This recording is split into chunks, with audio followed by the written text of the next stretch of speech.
Agora isso não conta pro restante do eleitorado, por exemplo, antipetista.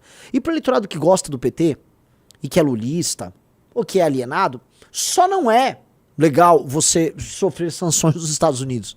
Ninguém gosta de se sentir alvo de um bullying.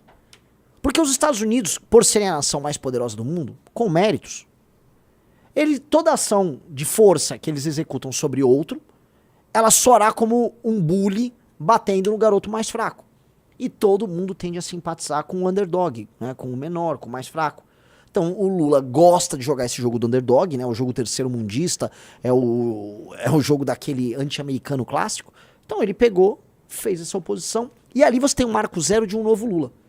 E esse novo Lula começou a crescer nas pesquisas, diminuiu a rejeição dele, e o bolsonarismo aumentar a própria. Nisso foi destruída a candidatura do Tarcísio. Eu não digo que ela foi irremediavelmente destruída, mas foi em grande parte destruída.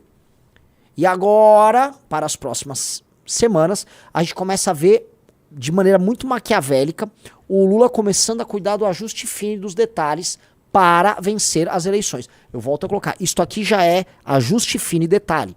Ele está pensando no segundo turno, na diminuição da rejeição dele, tá? Um cara está falando assim, o Murilo Alves que mandou, começamos blackpillando já. Eu não estou blackpillando em nada. Eu quero trabalhar para eu ir para o segundo turno contra o Lula e derrotá-lo.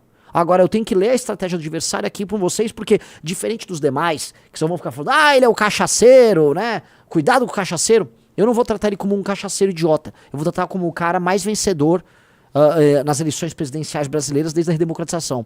Eu tô falando de um cara que, junto com Getúlio Vargas, será visto ao longo da história como um dos nomes mais importantes da história política do Brasil. Eu estou falando deste demônio, estou falando de um sujeito deste. E eu não vou subestimar o Lula. Eu me lembro, Riso, no final do ano passado, eu fiz uma análise falando que a situação econômica do Brasil, caso fosse mantida, tá, e era uma coisa que não era ruim, falei, o Lula volta pro jogo.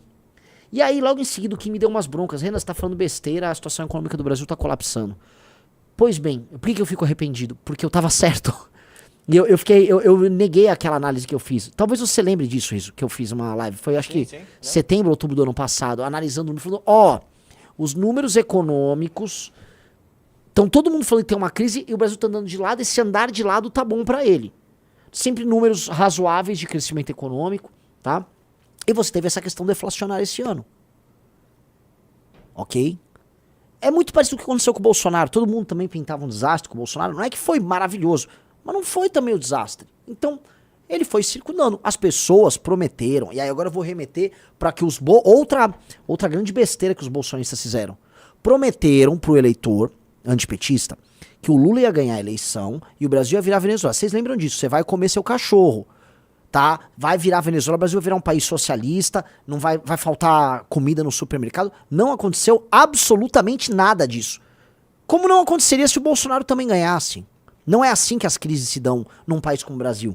Não é assim. Um país que tem centrão, né? O centrão faz com que nada mude, nem pra melhor, nem pra pior. Tudo fica andando de lado, no limite da mediocridade. Esse é o modelo de um país controlado pelo centrão.